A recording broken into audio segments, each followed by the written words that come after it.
Luke McBain, welcome back to the Explorer Poet podcast. Thank you, Josh. It's been a long time.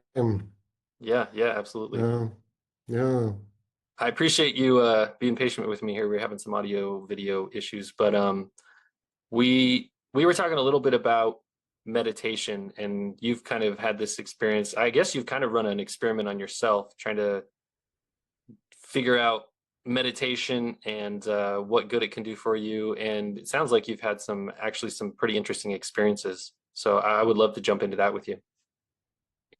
yeah, absolutely. I am actually now since 1 year um, facilitating a small meditation group here in Berlin, largely because I had very positive experiences with it in my own personal life. And once you experience something positive, you want to share it with others. So I guess that's why I'm doing this. And yeah, I mean, I have in the past dived also very deeply, just like you, into questions of psychology and self-exploration, let's put it this way, and trying to understand where certain aspects of, your own character come from, uh, why we are who we are, why we experience life in a certain way, why we have moments of inspiration. And especially the inspiration part kept me pretty busy for a number of years and trying to figure things out, how we are creative and all that. Um, and then, yeah, through this process, and actually also thanks to Jung, which is very strange because Jung is not known for a meditation master or somebody who prescribes meditation, but um, it's very strange how that was inspiring, especially his work on the mystical union, right? So he writes about the mystical union and alchemy. And when I immersed myself into this subject, I had the inspiration that actually what the alchemists were describing as a meditation process. Um, and what got me was the form in which they describe it, like they visualize that through images and through poetry. And yeah, basically they were like yogis who described how they arrived at at moments of inspiration. So that's what they what they were trying to describe, and it's very simple. I myself have been in the past, before I got into this subject, also been a practitioner of meditation, especially yoga meditation, where you focus on a certain mantra or a certain chakra and all that. And while it had positive effects, it didn't quite, it never, I don't know, it never amounted to a lot. Let's put it this way, mildly. Like it helped, but somehow didn't catch on or become a lifelong practice. And with alchemy, it was quite different because the tendency of the alchemists to visualize things in images, which I found very appealing. So when you look at the imagery, you sense that they were onto something. They were trying to describe the mind with the means of their time, which was images and poetry. So they were trying to describe what was happening to them.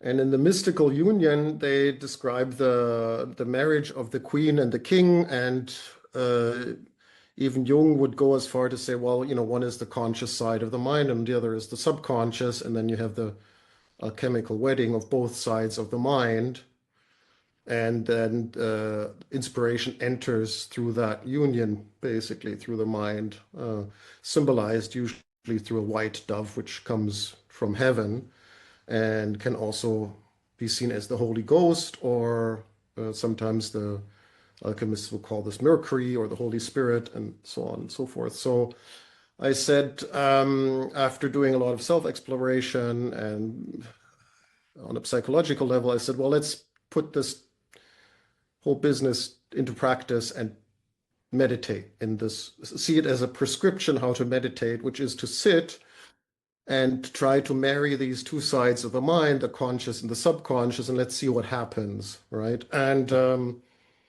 ever since then, I've stuck with it and have had certain types of experiences, some of them quite astonishing. And when people ask me who are not meditation practitioners, well, how do you meditate? I say it's very easy. You don't need to do, you don't need to learn anything from anybody. You don't actually need a mantra. You don't need an initiation.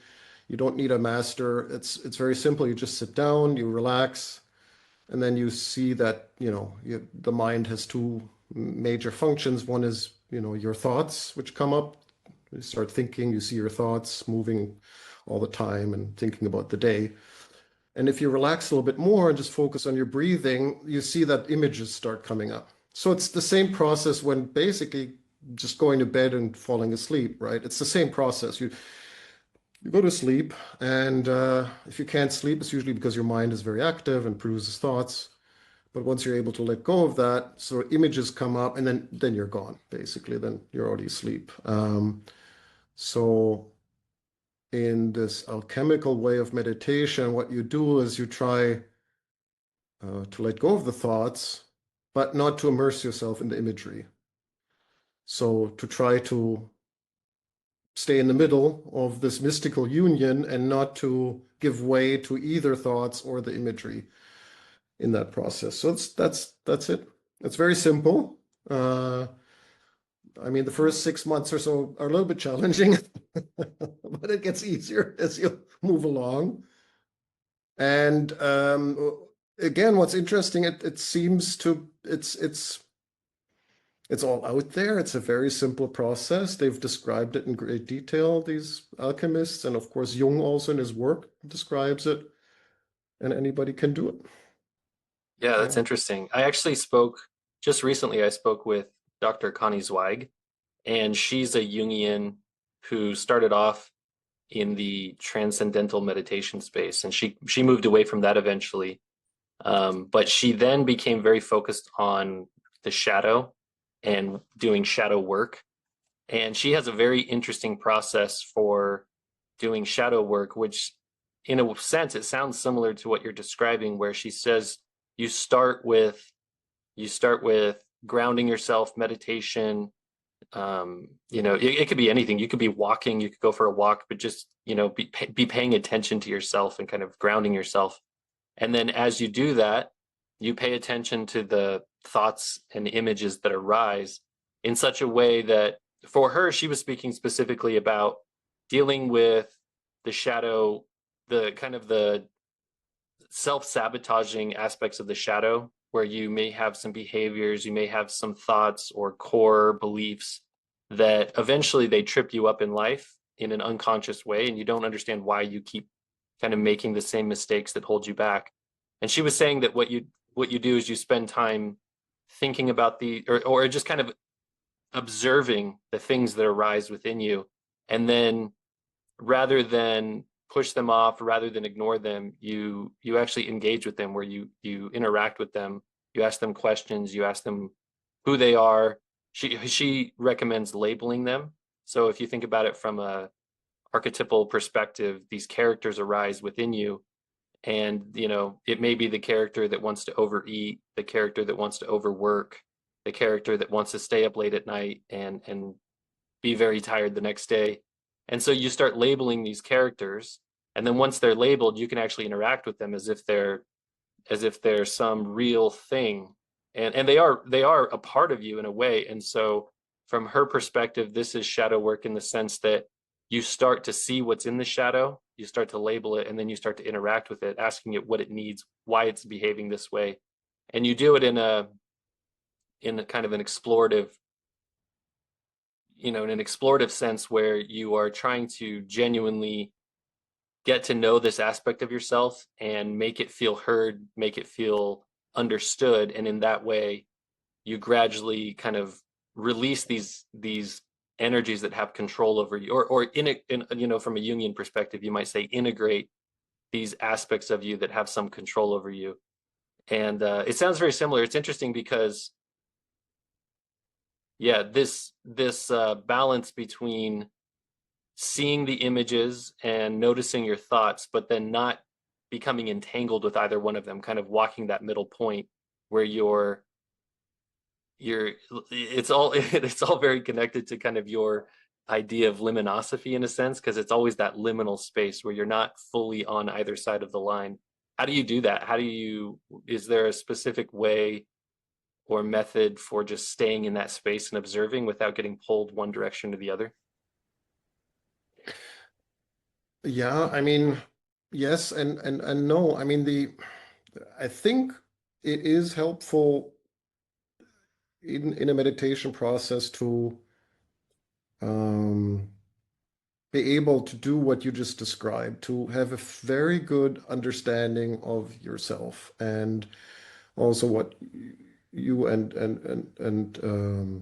your acquaintance calls the shadow and certain aspects of the mind. I think that that is helpful because, of course, in meditation also there is this aspect then of sometimes being just overwhelmed by certain images or things happening to you or in dreams where you get like honestly very confused and say, well, what is happening to me in that moment? I mean, even if you decide not to follow the images, there could be something happening in that process where you go like, my God, what did I just experience? What just happens? Um, and that is something, and one could always say, well, it's a psychological issue which is happening, but it could also be something else. And I think many meditation practitioners and many, let's say, spiritual teachers are not very articulate about what that is. You know, what is going on in that moment when you have certain types of experience. Um, and it's very interesting that if you look at the, let's say, psychological literature, especially Jung, and then you look at other literature which has sees more the spiritual side of things, they seem to be describing the same thing but in different perspectives. Like I would say what Jung would call the shadow or part of a persona even, you know, it's like fluid. It's like, you know, one sort of would flows into the next. Probably Rudolf Steiner would call the guardian of the threshold, right? So, and it's, although probably both of them would say, no, that's not what I'm talking about, you can clearly see that there's a connection, what we would call or what we want to understand, something which we are, which makes up part, an important part of our personality and which we use in this world to understand this world, basically, right? So we walk and talk through that part of our being. And at the same time, this being seems to be something which stands between us and higher knowledge. So it's right on the threshold of things. And it serves a purpose and all that, that's clear. But, and of course, part of the purpose is not to be overwhelmed by certain types of experiences. Um, and in Jung's world, probably that would be psychological experiences, but in Steiner's world, these would be spiritual experiences. So somehow to protect yourself also from that. And this, so yeah, and well, Jung talks about integration. Steiner would call that probably something like transformation. So to transform that aspect of yourself into something which becomes more translucent and helpful, because it tends to grow stronger the more you meditate, basically. That part of you also gets more energy, yeah, and more becomes more vivid even. So and I guess that's not like that's something not a lot of meditation practitioners talk about, that that's part of the process, that, and it's not always pleasant. It's not always pleasant to see that part of you actually having more energy then, even though you are transforming it at the same time, but because you're getting more and more sensitive, then also this part is becoming more and more alive. So yeah, Yeah, it can be that's where I probably see the connection. Yeah. Yeah, I could imagine. Well, also just experiencing some of that in my own life when you start to bring that other part of you into the more, we talked about it before where it's about balance. And for a lot of people, they're actually very imbalanced because they lean one way or the other as far as personality types, as far as introversion versus extroversion. And anytime you start to become more balanced, it can be very painful. It can be very uncomfortable because you're starting to rely on parts of yourself that have been neglected for a good chunk of your life, where this one aspect of yourself has worked so well, and at some point it gets fatigued, or you just want to feel more balanced, you want to feel more transformed or integrated, and to then lean on that part of you that's been underused, it's very uncomfortable. You have to strengthen it over time. Yeah, and the what surprised me is that the that meditation actually does quite a number on being able to transform that part of your personality.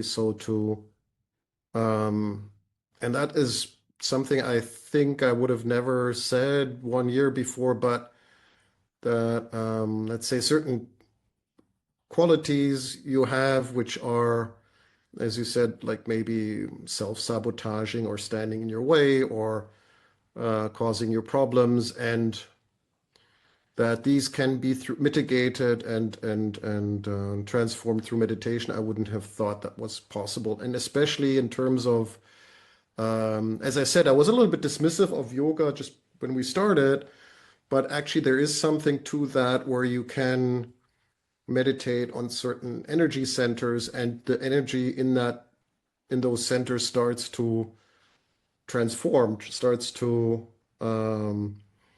I don't know, be more mild or more benign and not so forceful. And therefore, you're not overwhelmed so quickly by certain impulses, which are part probably of that character or that shadow or whatever. And that was very strange. Like, oh, that was very, very, very strange for me. Not like just to, I mean, you mentioned also the word energy behind that, to be able to address the energy behind that directly and to see how that can be observed and changed over time just through meditation, just to focusing your mind on certain parts of your body and seeing how that then changes you as a person. Um, it's very weird, very strange, because it moves away from the idea of integration and like understanding through psychological means your own mind and trying to shine light into the subconscious space, which I've been doing a lot. And again, with luminosity, you can sort of like do that. You can see how their subconscious mind works, and so you shine a lot of light into that. But then you work more with the energy behind the image, basically, which projects this image. It's very strange, very odd, but it does something. Like it does really change things, and I would say to the better. Yeah. Yeah, it's interesting to me because there is like a mystical side of almost every religion that we're aware of. So we don't often think about it, but there is a version of Christianity that's a mystical Christianity. A lot of that's been stamped out over time, over the last, two millennia, but there is a mystical side of it. The mainstream religions aren't interested in a like displaying that to you. But there's the mystical side of Judaism. There's a mystical side of Islam. That's who Rumi was. He was a mystic Islam, and so those in the Western world, at least, that mystic side of all the religions is where you would find meditation, as you're describing the meditative practice of, say, the alchemists. But in general, when we think of meditation, we think of the Eastern belief systems, the Eastern philosophies, so Buddhism and Hinduism and such, where they have a very different maybe approach or even reason to be meditating. From a Buddhist perspective, you're meditating to release your ego or abolish your ego, and to remove yourself from desires. But it seems to be that this practice that you're describing is something very different, where you're not trying to necessarily just, remove all association with, sensory inputs and your thoughts and your feelings and emotions.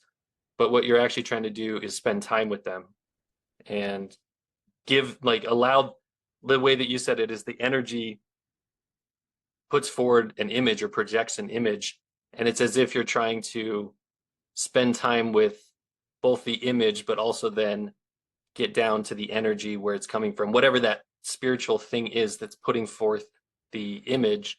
You're trying to spend time with it, and in that way, not simply just remove yourself from these things, but actually allow them to transform inside of you. And in that way, I would guess this strange experience that you're speaking of is that transformation that you feel inside yourself. Yeah, that's it. I mean, the difference also being that, and I've also done some Buddhist practice, and I really love Buddhism, and I was very much interested in Buddhism for a longer time period, as well as yoga. And they're amazing practices, I would say.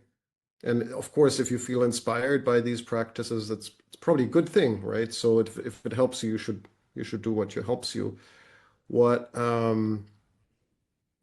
what what didn't keep me there was that it, at least where I was, or with the groups and teachers I was, they um, let's say they weren't able to navigate this liminal space in a spiritual manner, so that in between space. And I don't mean that just from a psychological point of view, although that is also important, sort of like to understand what happens to you psychologically when you start to meditate, but even beyond that. So, and I guess a lot of people who start meditating or do a lot of meditation do have very, let's say, odd experiences, which can be manifold. And then that's probably a good place where a group or a teacher is helpful to say, yeah, we know this happens, and that's what it is, and can explain these phenomena to you. And of course, the phenomena are also very much tied to the culture which you are associating with. So, um, and that, I think that's where the challenge arises, especially in Buddhism, but also in yoga, is of course that they originate in a different culture. So their description of this liminal space is quite different and foreign to what we know from our own traditions. So they have their own supernatural beings, they have their own description, how they describe the afterlife and what happens, and what visions somebody might have when they really meditate a lot.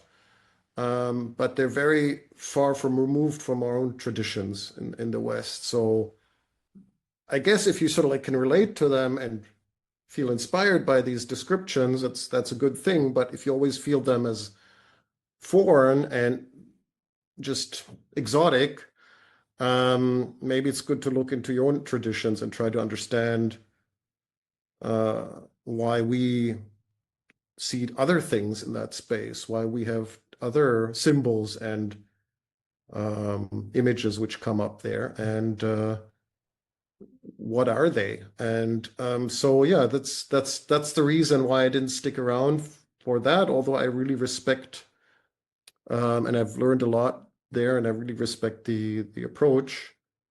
I think there's a lot there to give, but yeah, that's just the difference I see in terms of uh, what is the experience? How can we talk about it? Do we have a common language? Do we have a common imagery to say, well, if you experience that, that's probably because of this, I don't know if that makes sense, but yeah. Yeah, I think That's how I it see makes it. sense to me. In fact, I think that Jung would probably agree with a lot of that. And he wrote about how a lot of people in the Western world, when they lose their religion, they still have this desire for spirituality. And so they go looking for it in the Eastern myths. And one of the big challenges there is that the symbols are so different and the processes are so different. The rituals are different. The stories and the myths are different. And it's not an insignificant thing because, us here in the Western world, Europe and North America, the kind of the monotheistic world, the myths that exist around us and the symbols that are correlated with them, it's not like they just appeared. They've been developing for thousands of years. And along with that, our biology has been interacting with those for thousands of years. So we have this kind of, this genetic connection and this cultural connection to the Western world in such a way that these are the symbols that connect with us, the cross and the other Christian symbols and the Judaic symbols and the even going back, I really connect with a lot of the Norse mythology and the Norse symbols and the runes. It's not like I can read them, but when I see them, there's something about them that's very inspirational to me. And there's a reason why we connect with those symbols because they've been around for so long with all of our forebears. At the same time, if you go to the Eastern world, you could really, I've read a lot about Buddhism and I've practiced certain types of meditation that are more in the Eastern version of meditation. But there's just something there where you can never fully connect with the symbols and you can never fully connect with that philosophy of life in a sense. And from my experience, there are a lot of Westerners who have gone over to Buddhism and stuck with it. And they're great people. I'm sure that, I have no judgment against them. But it is odd to see a Western born person who's practiced a lot of Buddhist meditation because there's just some kind of difference in their eyes. And in a way, you can see that they really did obliterate their ego or they snapped out of something and there is kind of a strange kind of loftiness in their eyes. And for some people, maybe that's what they want, maybe that's what they need. But for me personally, and I'm sure for a lot of people in the West, it's actually far more important for us, or it's been more useful for me to just wrestle with the symbols of my own world, to go back and try to understand where they came from, what they meant in the past, what they mean now, and then what do they mean to me, and how do I connect with them? And that's to me that seems much more valuable. Yeah, because if you, let's say, I can't speak for every Buddhist or every yoga practitioner, but the challenge there, of course, being that if you share certain experiences, also certain dreams, or certain insights gained during meditation, that then perhaps there's the tendency to say, well, that's just something psychological, right? It's not like this world is informing you in a meaningful way on your spiritual progress or on your spiritual journey. That's just psychology, and you can ignore that. That's just your psyche acting up. I mean, I sort of had a yoga teacher who had that sort of tendency, um, but I find that not to be true. It's just because they are meaningful events and they are, let's say, helpful in your general orientation when you have a spiritual journey or a spiritual practice. So it's not, I don't think it can be just dismissed like that, or it can only be dismissed in a way where you are not navigating that space in a meaningful way or not able to because your whole system is oriented somewhere else. And you go like, yeah, well, I don't even know what that means, what you're talking about. In my system, that there's no place for that. We have the bodhisattvas and then they appear. And so if the bodhisattva doesn't appear for you, then I don't know. It's, it's, but instead, maybe some Christian angel appears. What do you do then? I mean, that's what I'm trying to talk about, that there are certain spiritual experiences which only make sense in your own culture. I think even the Dalai Lama said that once, and I remember that distinctly in an interview, what he said, because at the time I was practicing Buddhism, that he said in an interview, well, if you are spiritual inclined, try to look first in your own culture before you go somewhere else. And I think that in that context now it makes much more sense. Back then I had no clue why I was like almost offended. I said, "What? You don't want me?" But now it makes sense, um, because you need basically the culture and all that is and also the scripture and all that is all means for orientation and help. So other people who have gone that path before, the let's say a mystical path, they've written about it, but of course they've written about it in your language or in used imagery which you can understand or relate to, and not which might not make sense somewhere else, where people go like, no, I didn't see that in that way. So yeah.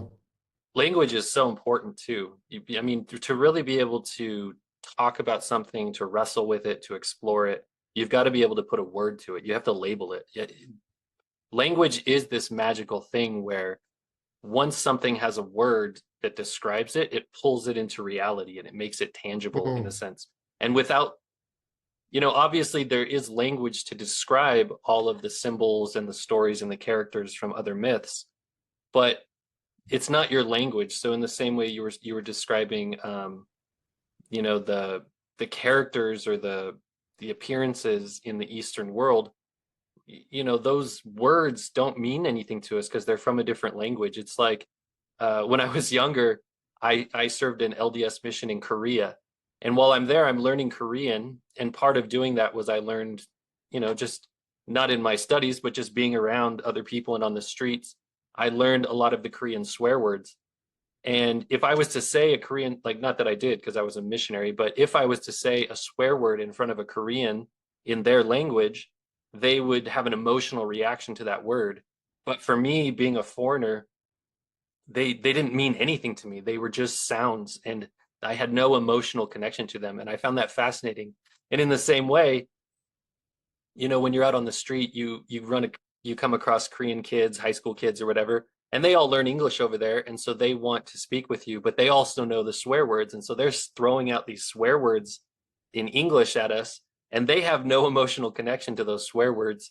But me, I'm like, oh my gosh, I can't believe these kids are saying this.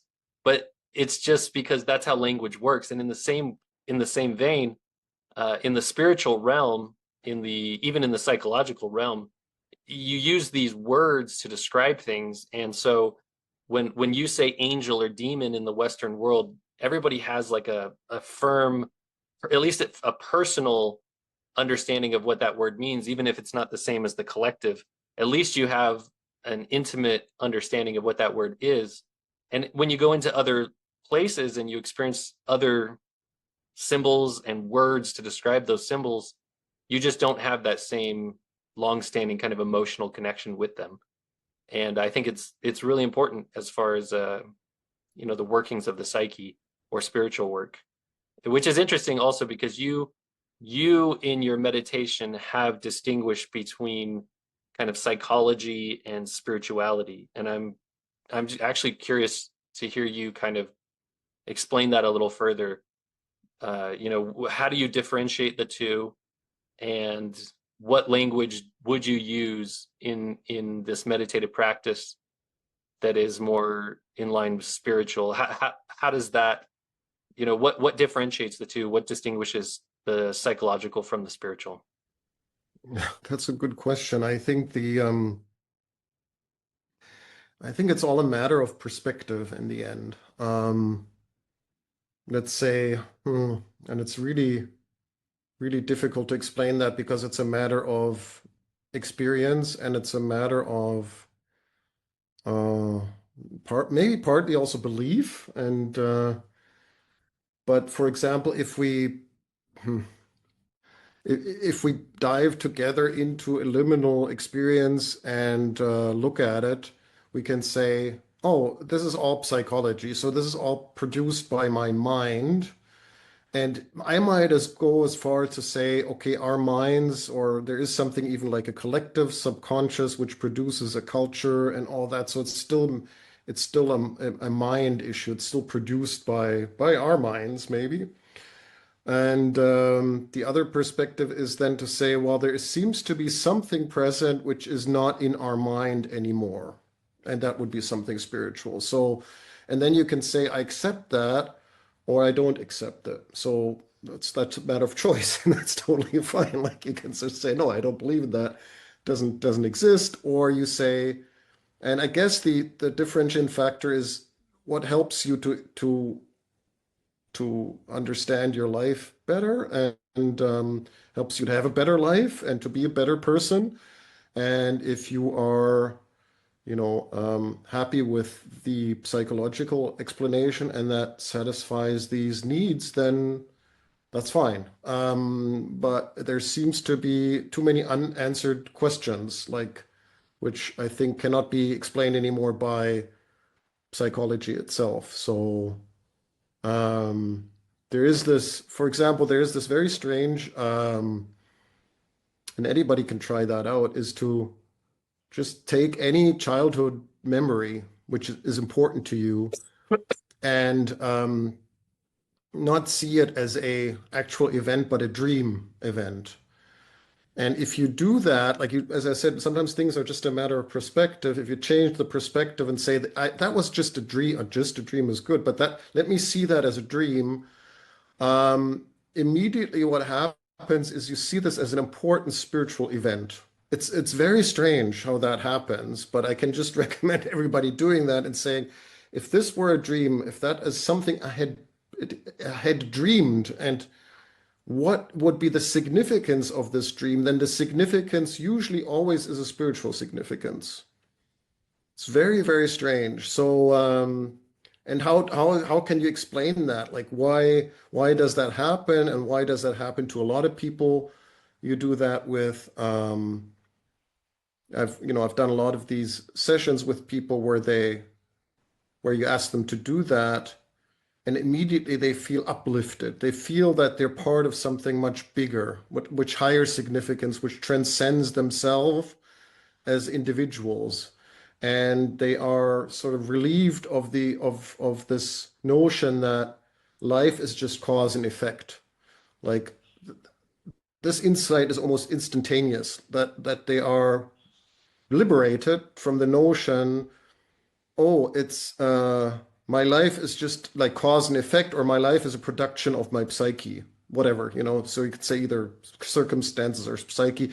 And because circumstances and psyche both have the tendency to say, well, it's all cause and effect. Because I'm this person, this happens to me, or I have these actions, or because I was growing up like that, that happened to me. It might help at the beginning, but actually, the more you look at it, it becomes like just another prison. It's like very constrictive.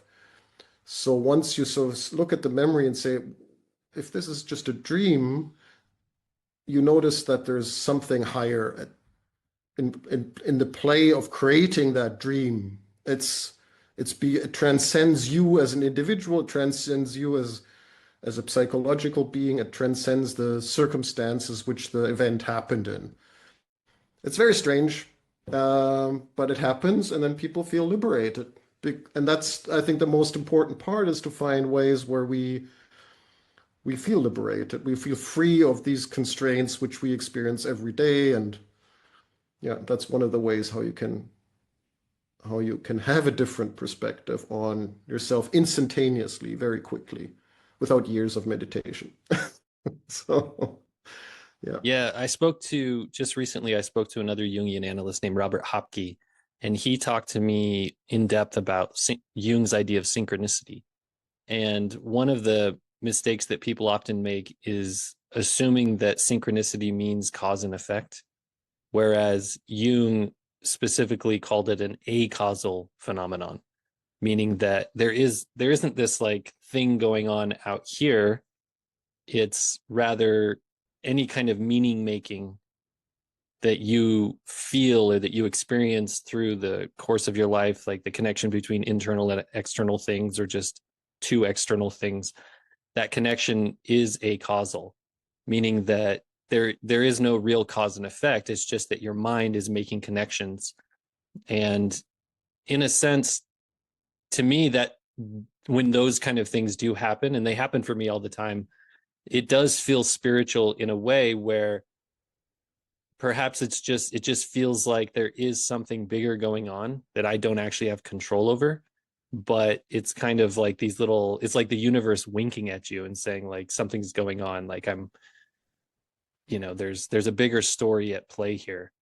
And yeah, I think the way that you describe this feeling that people have that there is something else maybe beyond who they are, that also does feel in a sense it seems like that's what religion has done for people for a long time.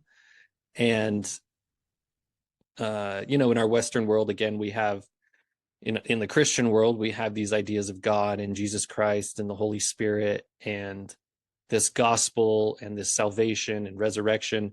And these are things much bigger than us that we can't really control. But if they're there, then it does feel like we have this spiritual purpose or this spiritual existence. But the challenge with that is that as with all myths, eventually they kind of run their course.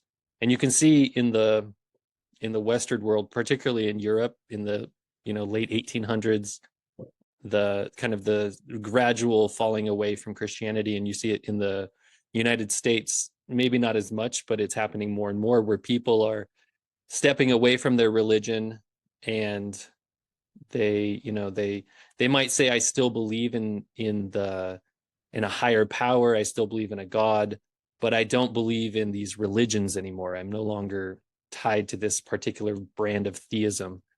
And I wonder if what you're describing is the the thing that came before the religion was set in place, because all these religions kind of I use the word literalize, but they make everything so concrete, and it's helpful for people for some time, but eventually those myths start to fall away, and you have to find that next thing that gives you that sense of something bigger than yourself, some kind of spiritual existence. And I wonder if what you're describing is that that process on an individual basis, experiencing through memories and treating them as dreams, as if that just gives you that, it like opens that window for you so you can experience it in a way that's not necessarily tied to the bigger religions, but you just experience it for yourself. Yeah, and that would be a mystical experience, right? I think I'm not a theologian, so um, I can't really speak to the world religions and say, what's going on or something like that. But I've seen more merit in them than in the past, for sure. Like the more I meditate and practice, I see the merit in that. And I would say that it's again, I think whatever speaks to you and does something positive for you, I think that's where you should be going. So um, having a mystical experience or doing a mystical practice is can be at times, I think, a little bit lonely. So it's more for people who are a lot by themselves. But I think there's a lot of merit in being in communities and having a communal experience. I think that's very helpful. Even like when people meditate together, you can sense that this is a different type of experience than if you just sit by yourself. So there seems to be something which is helpful in groups when they come together and create something and pray together and all these sort of things. So I think there's something there, and that religion enables that, right? It gives the framework for people to congregate and practice together. It gives the rules and prescriptions for that. So I think that is important. And again, luminosophy or having a joint liminal experience also does that. It's something where you feel something good is happening here in this moment when a group practices together. It's something positive and uplifting which is happening in that moment.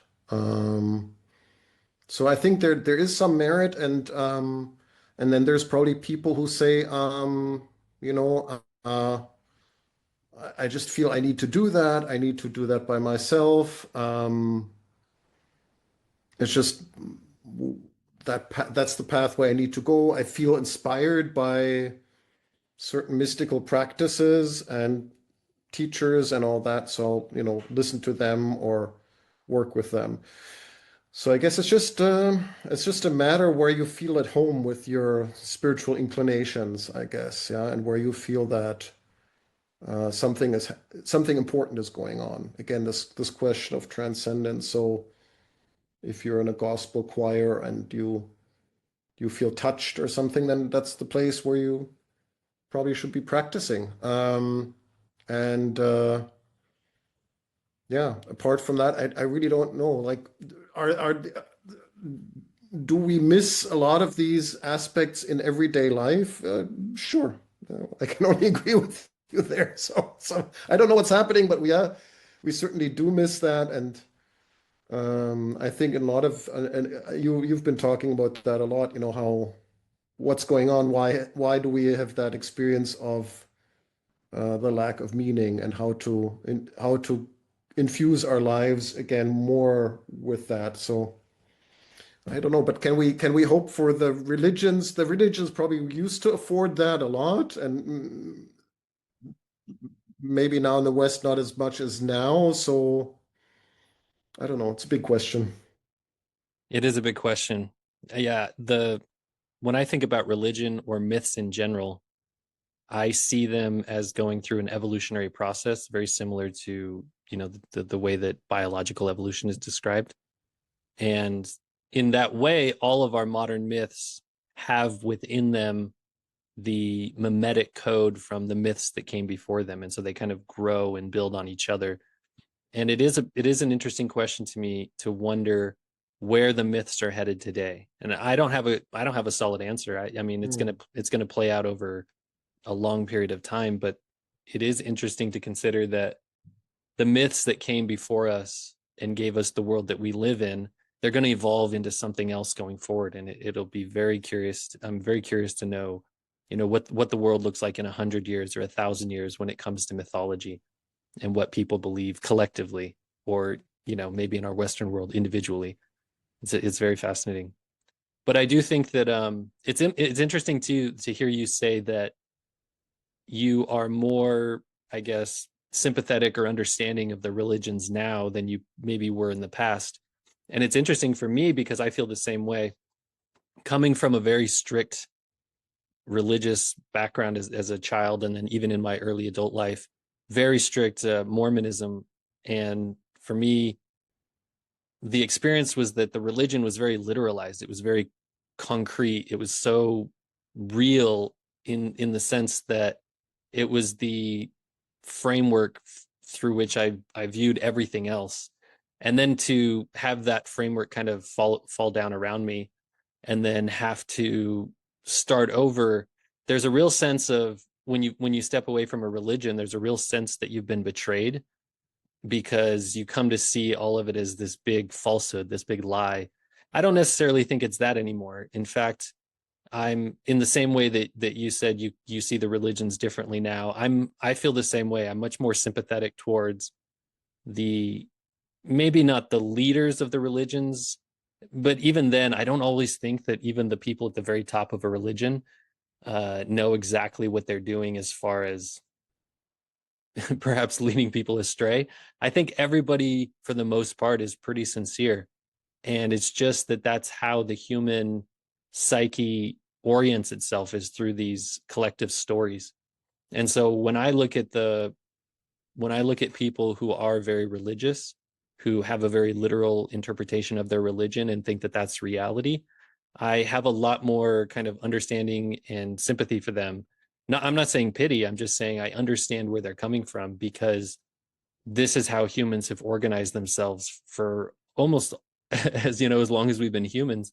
We've been organizing ourselves based on collective ideas, collective stories, symbols, and the archetypes that kind of lead those myths in whatever era they are in. Because I think those are the ones that the people needed at that time to get through whatever time period they're in.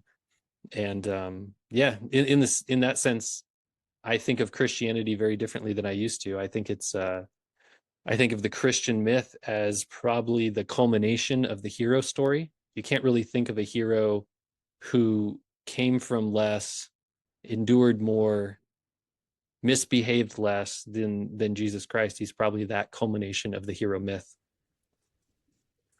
Well, you said a lot of things. There's something, and I might be wrong, but it appears to me that a new belief system or practice or whatever you would like to call it has to reflect in a certain way what we experience today in the West. Okay, so, and I'm always thinking about that. And I think what we experience is this again, this, as we know, like high individualism, like very much fragmented. Everybody struggles for themselves. We're still part of a collective, but somehow we try to, and that's what we experience. And it could be that whatever spiritual practice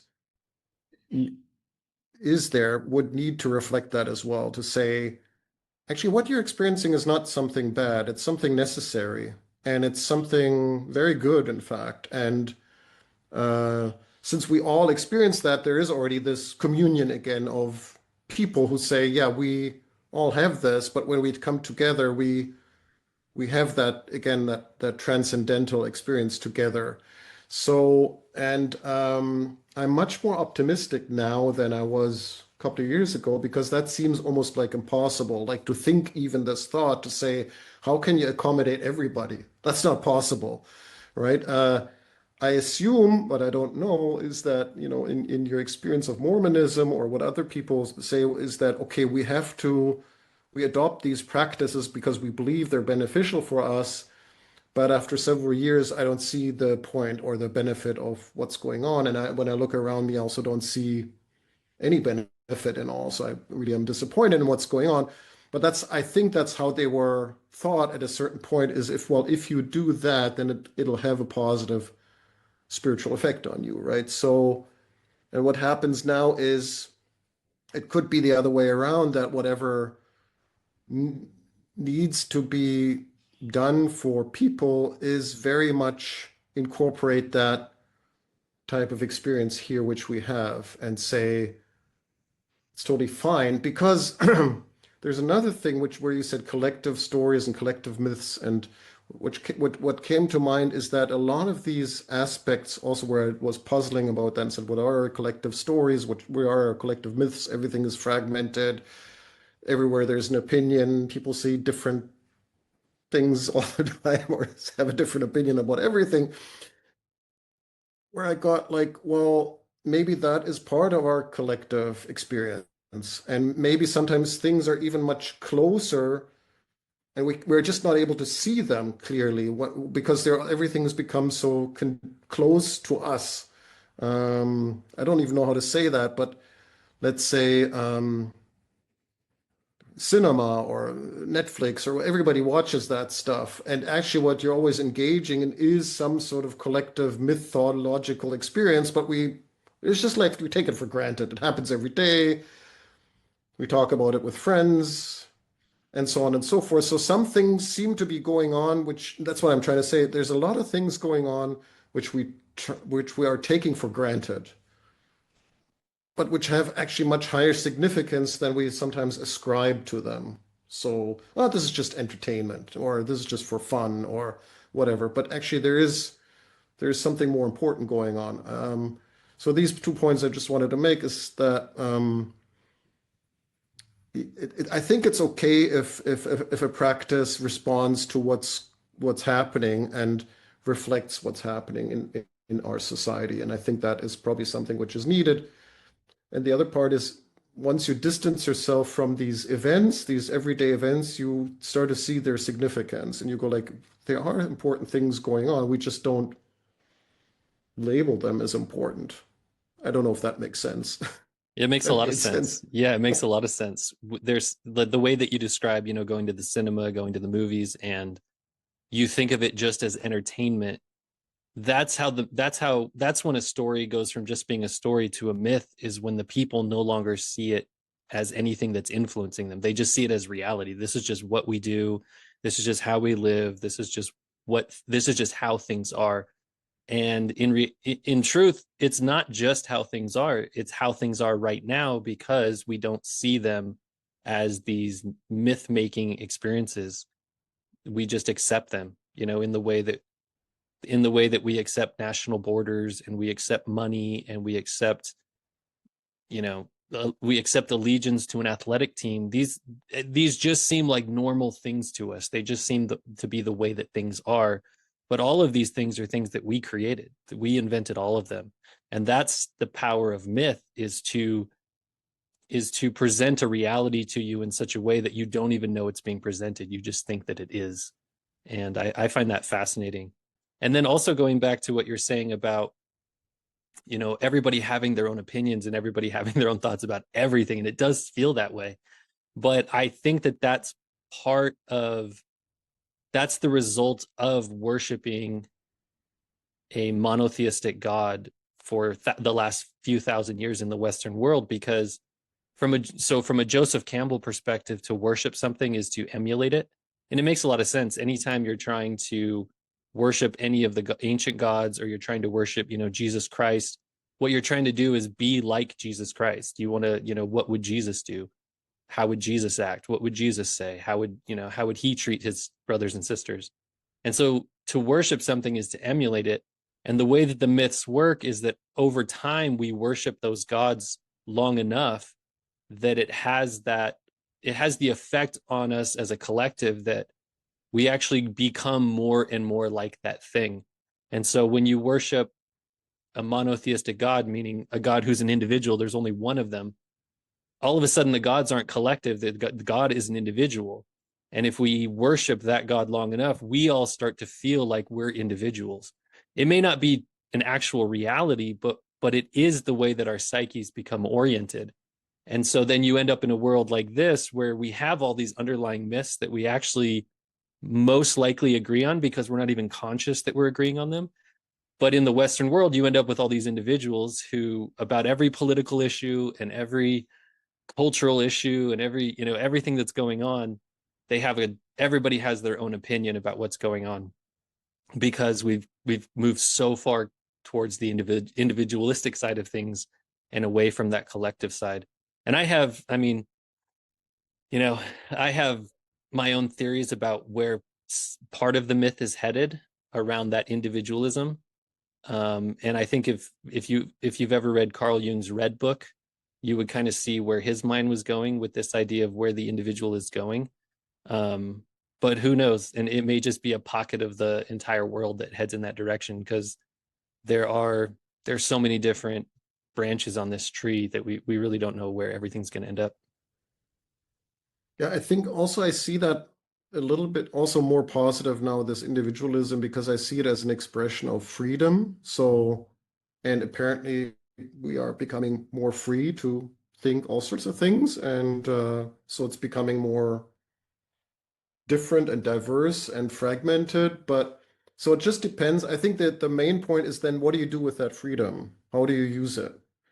Do you use it to express yourself and your opinion and try to, just make your opinion the right opinion, or make it about yourself? Or do you use this freedom for something else, something bigger, maybe something more benign and more beneficial? And so it's your decision how to use that. And I think that's actually, again, something I find then more optimistic, because I like that idea. I like the idea that it's up to us how we develop and what we develop ourselves into. And we have to trust basically the benign nature of us as a species to say it's all good. That's actually a good thing that we have that freedom and all this diversity, because that means every person has the option to go on that exploratory pathway through different means, arriving again at the same goal in the end. But that could be something positive. So I'm again, there's a little slight more optimism now on my end, because I see freedom as something really important. And as you said, it doesn't mean that this is the only way. There could be still something which is, which is benign in a collective manner or a prescriptive manner. I'm not saying that, but that's why I derive my optimism now from, that I go like, this could be also something good. Yeah. Yeah, I think so. I think freedom is very important. But I also think that, I mean, this kind of brings it full circle to the way you were describing meditation at the beginning, where if we're going to have individuals and we're going to have freedoms, we need people who are conscious. And the type of meditation that you're talking about, where you sit between your conscious side and your unconscious side and you let those two interact, that's, whether you want to call it transformation, transcendence, integration, sublimation, individualization, whatever you want to call it, it's a process for becoming more conscious as a person, for ensuring that your shadow doesn't control you, for ensuring that your unconscious isn't guiding your life. And I think in essence, what myth has been trying to move us toward for all of human existence is towards more consciousness. And I think I don't know, this was an interesting conversation because the way that you describe it, I think that is a process for doing that very thing. You said it perfectly. Maybe we just let that stand there. Yeah, Thanks. actually, Yeah. yeah. I think this is a good place to stop. So if anybody wants to find you, your work in the professional world, in the spiritual mystical world, or meditation, where would they find you, Luke? Um, I guess just Google my name, Luke McBain. I do have still a YouTube channel. I just don't know for how long. I also have a website, but it doesn't have a really good domain. So I bet it's just best to Google my name. I think then people will find me.